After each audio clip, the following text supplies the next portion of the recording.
जय शिवराय मित्रांनो, राज्य सरकारच्या माध्यमातून 2024चं विलक्षणपूर्वी शेतकऱ्यांची सरसकट कर्जमाफी ही होणार आहे.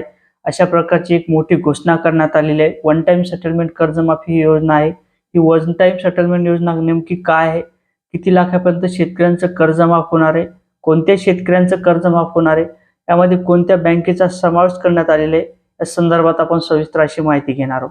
मित्रांनो, मी गणेश ठाकरे, कृषी मराठी या यूट्यूब चॅनलवरती आपलं स्वागत आहे.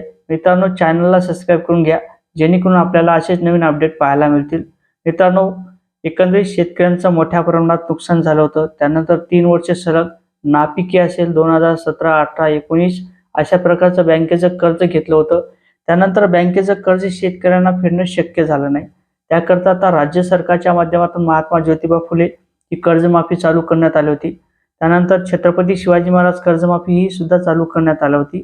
परंतु शेतकऱ्यांचं कर्ज यामध्ये दोन्ही माफ करण्यात आलं नव्हतं. त्यासाठी आता जे शेतकरी उर्वरित शेतकरी त्या शेतकऱ्यांची आता ही कर्जमाफी वन टाइम सेटलमेंट कर्जमाफी चालू करण्यात आलेली आहे.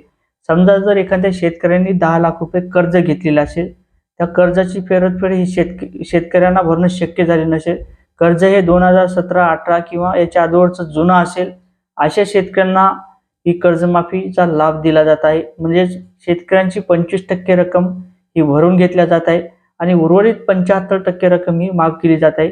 समजा उदाहरण जर घ्यायचं झालं तर आपण 2 लाख रुपये जर कर्ज घेतलेलं असेल, ते कर्ज जर 2017 किंवा 18 किंवा 19 असेल, त्याची परतफेड जर करणं झाली नसेल, तर या शेतकऱ्यांना फक्त 25 किंवा 40% रक्कम ही भरायची आहे आणि उर्वरित कर्ज हे माफ होणार आहे. म्हणजेच 25% रक्कम जर भरली तर 25,000 रुपये भरायचे आहेत आणि वरचे 1,75,000 रुपये या शेतकऱ्यांचे माफ होणार आहे.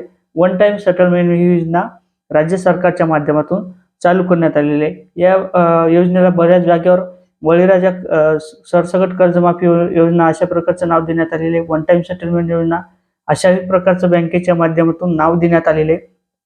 त्यानंतर बँकेच्या माध्यमातून आपल्याला एक नील लेटर दिले जाते. हे नील लेटर घेऊन आपल्याला तलाठी यांच्याकडे जायचं आहे आणि ते बँकेचं बोजा असतो तो कमी करून घ्यायचा आहे. म्हणजेच आपल्या सातबारावर कोणत्याही प्रकारचं बँकेचं कर्ज हे दिसणार नाही.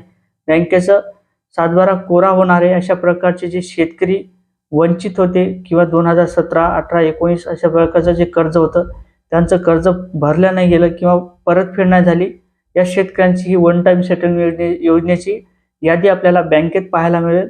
त्यानंतर आपल्याला KYC केल्यानंतर शेतकऱ्यांची पूर्ण ही वन टाइम सेटलमेंट योजनेअंतर्गत शेतकऱ्यांची कर्जमाफी ही होणार आहे. तशा प्रकारच्या कर्जमाफ्या शेतकऱ्यांच्या बऱ्याच झालेल्या आहेत आणि आपण जर त्यासाठी लाभार्थी असेल तर बँकेत संपर्क करा आणि आपण यादीत पहा. आपलं नक्कीच यामध्ये लाभ होणार आहे. शेतकऱ्यांची वन टाइम सेटलमेंट कर्जमाफी ही होणार आहे. तशा प्रकारचे सुरू सुद्धा झालेले आहे. मित्रांनो, असेच अपडेट घेण्याकरता नक्कीच चॅनलला सबस्क्राईब करा, व्हिडिओ शेअर करा. जय शिवराय मित्रांनो.